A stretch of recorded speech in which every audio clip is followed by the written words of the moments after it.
Eleanor Hart stepped out of the cab, the glow of the city lights reflecting off the glass facade of Le Rave, the most exclusive restaurant in the city.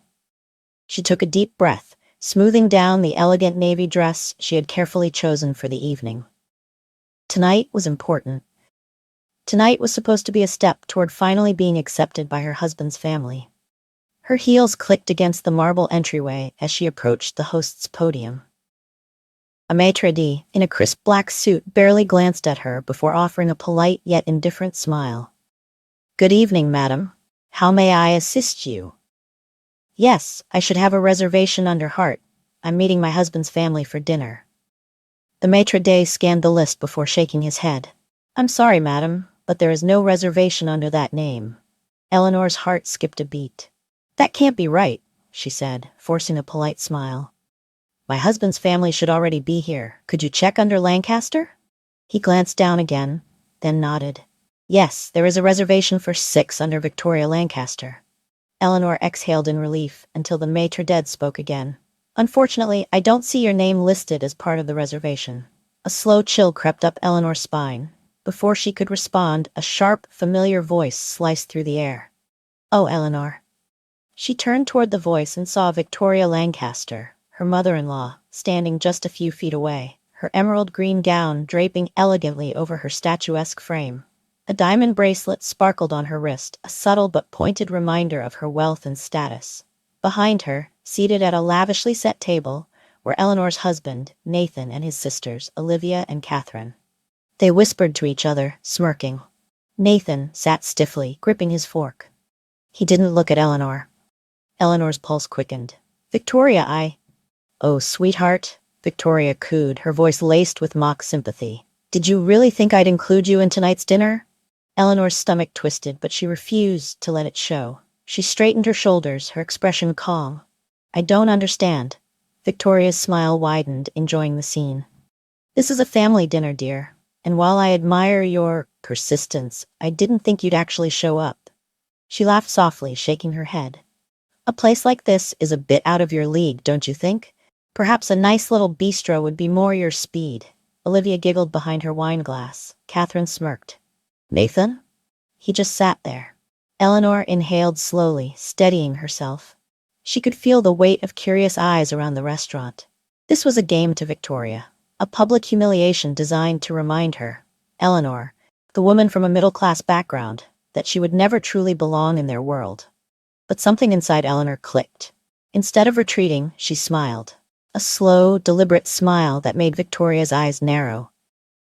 Then, turning toward the maitre d', Eleanor spoke with calm confidence. "Would you be so kind as to ask the owner to come out?" Victoria scoffed.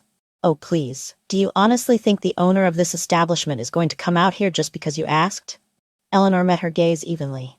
"Yes, because the owner knows me very well." A flicker of doubt flashed across Victoria's expression. The maitre hesitated, clearly unsure whether to entertain the request. But before he could make a decision, a deep voice cut through the room. "Eleanor?" Every head at the table turned. Vincent Laurent, the renowned owner of Le Rave, strode toward them with the air of a man accustomed to commanding a room. His salt and pepper hair was neatly styled, his tailored suit impeccable. But what caught Eleanor's attention wasn't his polished appearance. It was the warmth in his eyes as he looked at her. "Vincent," she greeted, her smile widening. "It's been too long." Vincent's gaze flickered toward Victoria, then to Nathan and his sisters before settling back on Eleanor.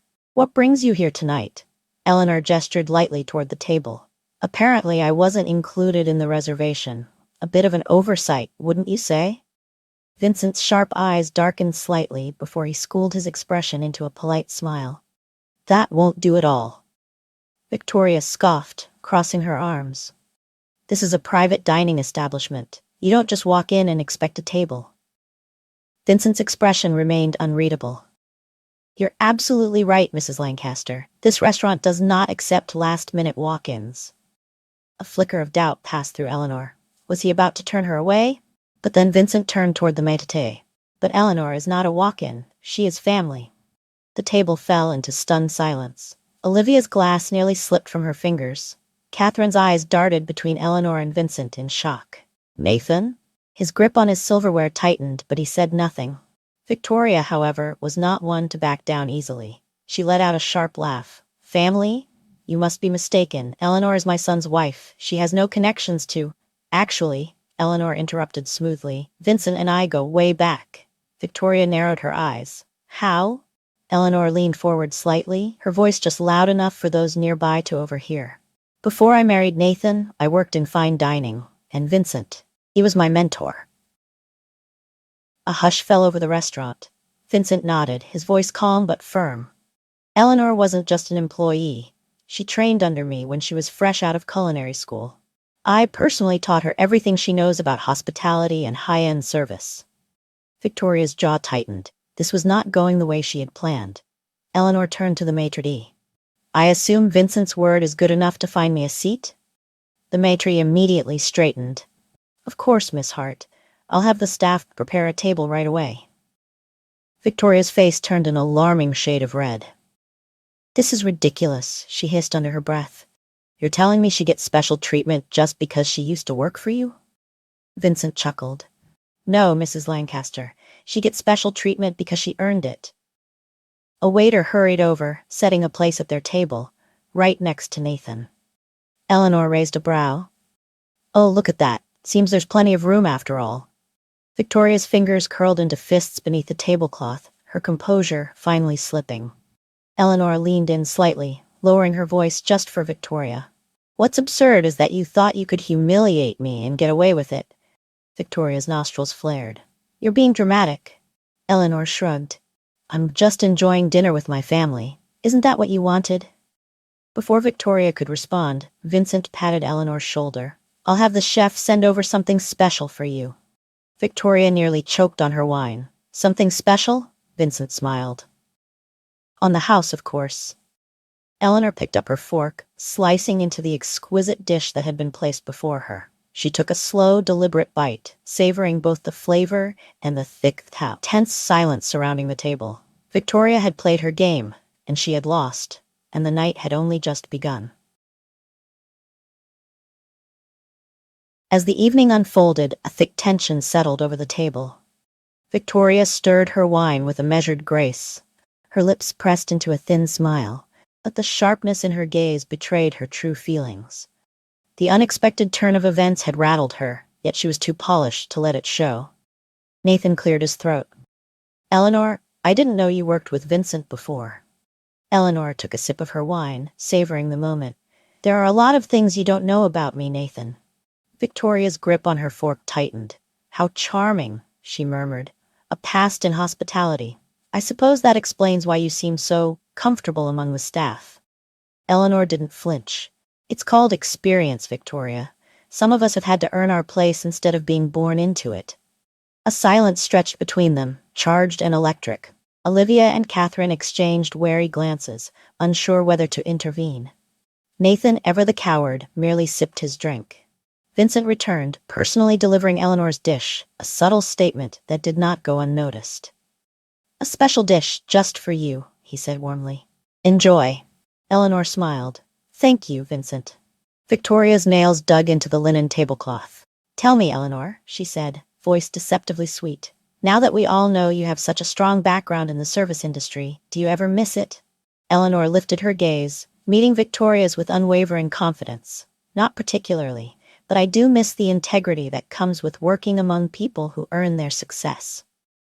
Victoria's smile faltered for the briefest moment before she recovered. Success, she echoed. That's an interesting way of putting it. She leaned forward, lowering her voice just enough to feign intimacy.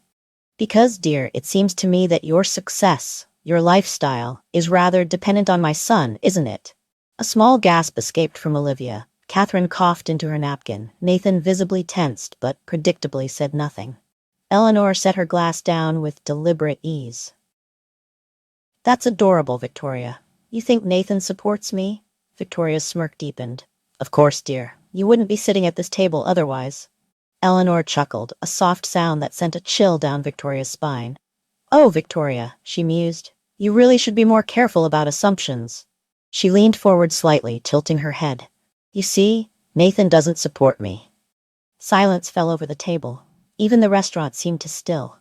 Victoria's expression darkened. "Excuse me?" Eleanor took her time, swirling the wine in her glass before speaking again. "Nathan's business, his investments, half of them wouldn't exist if it weren't for me." Victoria's fingers twitched. "That's not possible."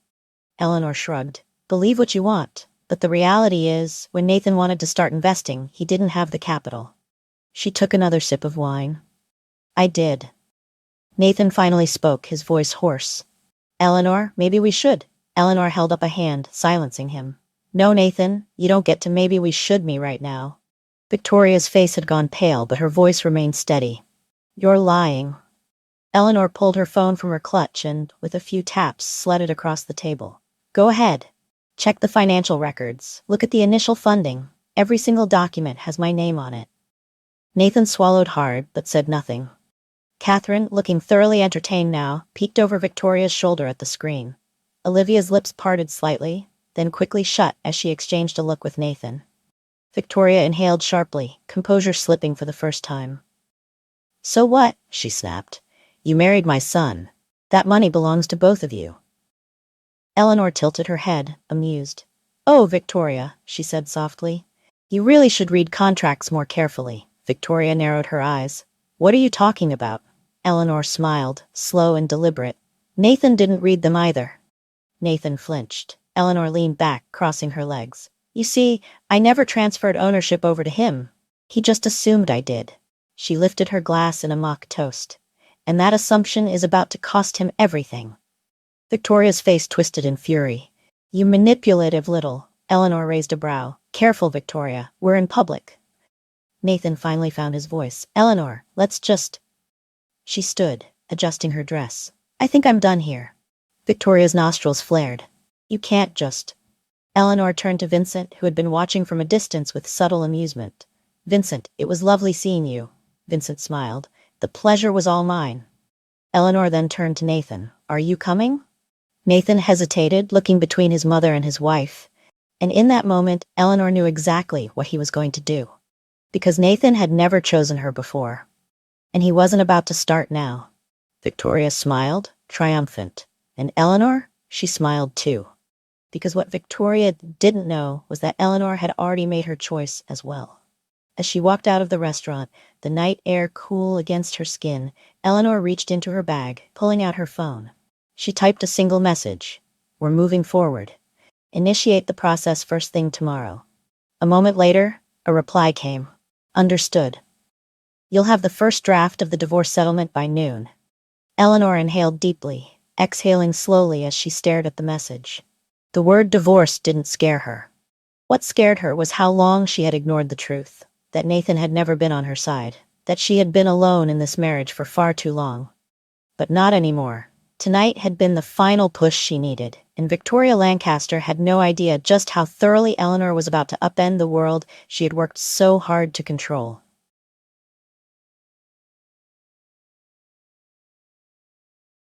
Eleanor arrived home before Nathan, which gave her just enough time to do what needed to be done. She moved through their house with sharp precision, no longer feeling like a guest in her own life. The evening had shattered whatever illusions remained. Tonight, she wasn't just Nathan's wife. She was the woman who had built the foundation of their success. And now she was taking it back. She stepped into Nathan's office, the mahogany desk a symbol of his so-called empire. A deep breath filled her lungs as she opened the safe. The passcode hadn't changed. A mistake. Inside, she found everything she needed. Bank statements, investment portfolios, business agreements. But it was one document in particular that caught her attention. The contract tying his most lucrative investment to her initial fund. She picked it up, scanning the familiar legal jargon. This wasn't just paperwork. It was proof. Proof that, without her, Nathan's empire was nothing. The sound of the front door opening broke her focus. Nathan stepped inside, his jacket slung over one arm, tension etched into his features. His gaze locked onto Eleanor, standing in his office, his safe open, a stack of documents in her hands. "What are you doing?" he asked, his voice tight. Eleanor set the contract down carefully, tying up loose ends. Nathan let out a sharp breath, running a hand through his hair. "Eleanor, tonight was a disaster," she finished for him. "Yes, it was." He exhaled, his shoulders slumping. I was trying to keep the peace. Eleanor let out a soft laugh, void of humor. The peace? Nathan, your mother booked a table and purposely left me off the reservation. She tried to humiliate me in front of the entire restaurant, and you just sat there. He flinched but didn't argue. That was always the problem. He never argued, never fought for her. Eleanor walked past him, heading toward the bedroom. Nathan followed. Where are you going? She pulled a suitcase from the closet, setting it on the bed. The sound of the zipper echoed between them. I think you know the answer to that. Nathan's face paled. Eleanor, don't do this. We can fix it. She paused, meeting his gaze. You keep saying that. But the truth is, you never tried. He moved closer, desperation flickering in his eyes. Please, we can talk. Eleanor shook her head. No, Nathan, we've been talking in circles for years. His hands clenched into fists. So that's it? You're just walking away? She picked up her phone from the nightstand, holding it up. I already have an attorney drafting the divorce papers. It's done. Nathan's face darkened. I'll fight you on this, he warned, voice low. If you think you're leaving with half of everything. Eleanor smiled, a slow, knowing smile. Oh, Nathan, she whispered. You really should read your own contracts more carefully.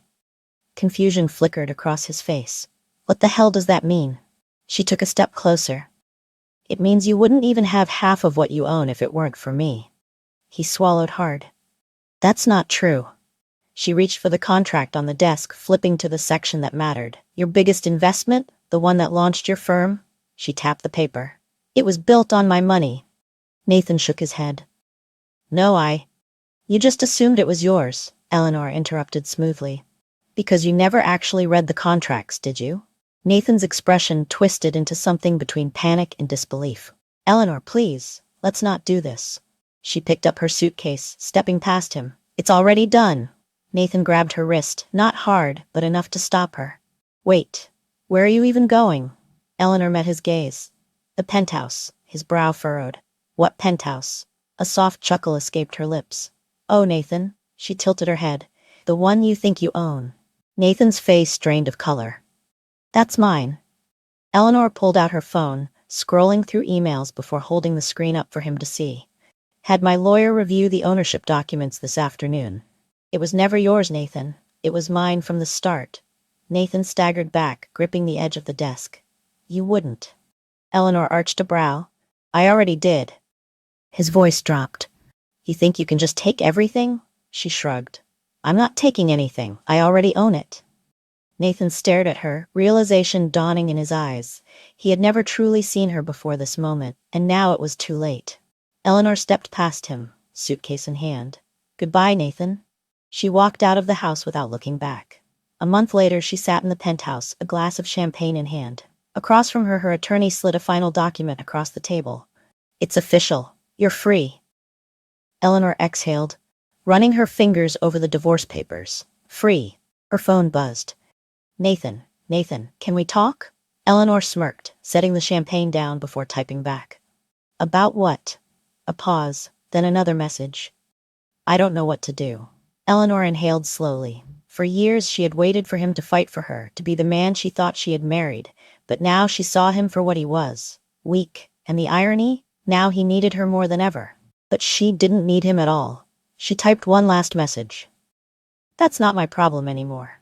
Then she blocked his number, because for the first time in her life, Eleanor Hart was choosing herself. And that was the most powerful thing she had ever done.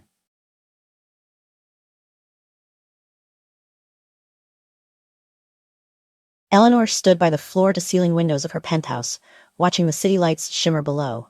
The skyline stretched endlessly, a breathtaking reminder of how far she had come. She had built her success brick by brick, and tonight she was about to take back what was hers. Her attorney, Vanessa Carter, sat across from her, a thick folder of documents in her lap. The settlement terms are clear, Vanessa said. You walk away with the assets under your name, the majority stake in the investment firm, and the penthouse. Nathan gets what's left. Eleanor exhaled, taking in the words. Good. Vanessa studied her. He's going to push back. Eleanor smirked. Let him. As if on cue, her phone buzzed. Nathan. She let it ring once before answering. Nathan, his voice was sharp, edged with barely contained frustration. Eleanor, we need to talk. Now. I don't think we do. A pause. Then softer. Please, I'm coming over. Eleanor rolled her eyes but didn't argue. Let him come. Let him see how little power he had left. Half an hour later, the doorbell rang. She opened it to find Nathan standing in the hallway, looking disheveled. His once pristine suit was wrinkled, his tie loosened, as if the weight of his losses was finally settling in. "This is ridiculous," he started, stepping inside without invitation. "You can't seriously expect me to sign those papers." Eleanor leaned against the kitchen island, arms crossed. "I don't expect anything, Nathan. I know you will." He scoffed, raking a hand through his hair. "You're being vindictive." She tilted her head. "Am I? Because I remember a time when I supported you, when I funded your dreams, when I stood by you while your mother treated me like I was nothing." Nathan flinched at the mention of Victoria. "She's not the reason we're here." Eleanor's eyes darkened. "No, you are." Silence stretched between them. Nathan clenched his jaw, stepping closer. "So that's it? You're going to take everything?" Eleanor let out a soft laugh. "Everything? Oh, Nathan, you still don't get it." She turned to the coffee table, where the folder of legal documents sat. She flipped through the pages, pulling out one in particular. Holding it up, she tapped the bolded text. "This right here? This is the initial contract outlining the investments under my name." Nathan's face paled. "That doesn't mean," she held up a hand. "It means, Nathan, that when you started your business, you used my money, and you never paid it back." His breath hitched.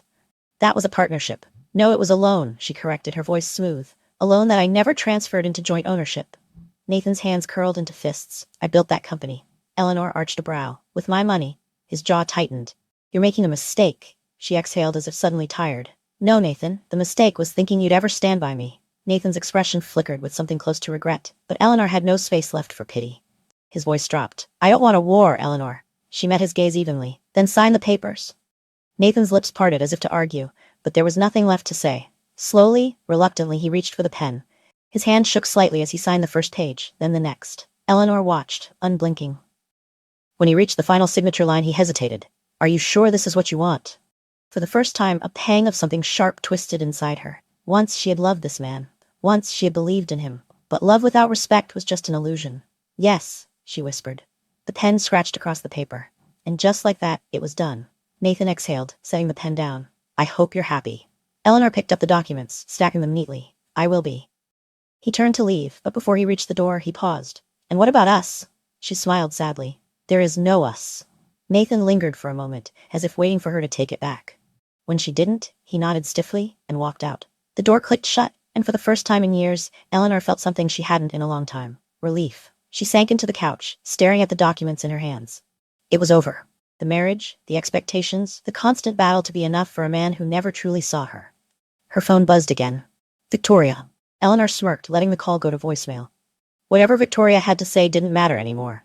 Instead, she poured herself a drink and stepped onto the balcony. The city stretched before her, alive with endless possibilities. She was free, and she would never let anyone take that away again.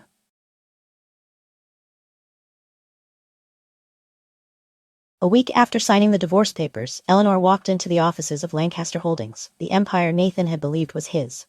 It felt strange to be back in a place where she had once been a silent force, never acknowledged, always in the background. But this time, she wasn't here as Nathan's wife. She was here as the owner. As she stepped off the elevator, heads turned. Whispers followed her as she strode past sleek desks and polished floors. Nathan had kept her hidden from this world, treating her like a liability rather than an asset. Now, these people, his employees, were about to find out exactly who had been holding the real power all along. The receptionist's eyes widened. Miss Hart. "Good morning, Julia," Eleanor said smoothly. "Tell the board I'm ready for them." Julia hesitated. Nathan is already in the conference room." "I know," Eleanor cut in. "He'll want to hear this too." With that, she strode past the desk and pushed open the conference room doors. Inside, the entire executive board sat around a long glass table, murmuring among themselves. Nathan sat at the head, his expression darkening the moment he saw her. "Eleanor," he said, voice tense. "What are you doing here?" She set a thick folder on the table and slid into a chair across from him. "Just making things official." Nathan clenched his jaw. "This isn't your company." Eleanor arched a brow. "Oh, but it is." She flipped open the folder, pulling out a set of legal documents. "As per our financial agreements, I own 51% of Lancaster Holdings, meaning, as of today, I am the majority shareholder." The boardroom fell silent. Nathan's face turned a shade paler. "You're bluffing," he said, but there was uncertainty in his voice. Eleanor turned to one of the senior board members. "Mr. Calloway, can you confirm?" The older man adjusted his glasses and scanned the paperwork Eleanor had placed in front of him. After a long pause, he nodded. "It's legitimate." Nathan slammed his fist onto the table. "You planned this." Eleanor met his glare without flinching. "I secured my future, Nathan. Something you never thought I was capable of. The other board members shifted uncomfortably, clearly realizing this meeting was far more personal than professional. Nathan exhaled sharply, forcing himself to regain composure. And what exactly do you plan to do now, Eleanor? She leaned back in her chair, crossing one leg over the other. First, I'll be appointing a new CEO. Nathan's nostrils flared. You can't just replace me. Eleanor smiled, the same way he had smiled at her when he let his mother tear her down. Actually, I can. Nathan opened his mouth to argue, but Mr. Calloway cleared his throat. She has the majority. If that's her decision, we have no grounds to dispute it. Nathan shot to his feet. You can't do this, Eleanor. Eleanor stood as well, smoothing down her blazer. Oh, but I already have. She turned to the board. I'll be making my official announcement soon. Thank you for your time. As she walked out, Nathan stormed after her, grabbing her arm. Eleanor, stop. She yanked free, eyes flashing. Don't touch me. His breath was ragged. You want revenge? Fine. You've humiliated me. But don't destroy everything I built. Eleanor stared at him for a long moment before shaking her head. You still don't get it? I'm not destroying anything, Nathan. I'm taking back what was mine to begin with. Nathan's shoulders sagged. For the first time, he truly looked defeated. Eleanor. But she was already walking away. That evening, Eleanor sat on her penthouse balcony, a glass of wine in hand. The city stretched before her, endless and alive. Her phone buzzed. She glanced at the screen. Victoria Lancaster. Eleanor let the call ring out. A moment later, a text appeared. Victoria, you conniving little... She deleted it before reading the rest. Another text followed. You will regret this. Eleanor smirked, sipping her wine. I already don't. She blocked the number. For years, she had waited for Nathan to stand up to his mother, to be the partner she deserved. But the truth was, he had never been strong enough. And Victoria? She had spent years trying to tear Eleanor down, never realizing that all she had done was forge someone who could tear her empire apart in return. Eleanor placed her wineglass on the table beside her and took a deep breath, letting the cool air wash over her. She had won, and this time, no one could take it away from her. A month had passed since Eleanor Hart officially took control of Lancaster Holdings. The dust had settled, and the storm she had walked through had finally begun to fade into the past. But in the silence that followed, something unexpected had emerged. Peace. She sat in her penthouse living room, sunlight filtering through the sheer curtains. The space felt different now. No longer a place of temporary refuge, but a symbol of her independence. Her past life with Nathan felt like a chapter in a book she had already finished reading. Her phone buzzed on the coffee table. A message from her attorney. Vanessa. Finalized. Funds have been transferred. It's officially over. Eleanor exhaled slowly, absorbing the words. She had won. The settlement had gone through. She now controlled her assets completely, and Nathan was left with only a fraction of what he once thought was his empire. A knock at the door pulled her from her thoughts. She opened it to find Vanessa standing there, dressed in her usual sharp navy suit, holding a leather folder. I figured this was worth delivering in person. Eleanor smirked. You just wanted to see the look on my face when I signed the final document. Vanessa chuckled. Guilty. Eleanor stepped aside, letting her in. They moved to the dining table, where Vanessa placed the folder down and flipped it open. The divorce agreement, the final piece of paper, separating Eleanor from Nathan Lancaster in every way that mattered. She picked up the pen, running her fingers over the smooth surface before pressing it to the paper. With a single stroke, she signed her name at the bottom. Vanessa nodded approvingly. And just like that, you're free. Eleanor leaned back, letting the weight of it sink in. So this is what freedom feels like. Vanessa raised an eyebrow. You regret anything? Eleanor thought for a moment, then shook her head. Not a damn thing.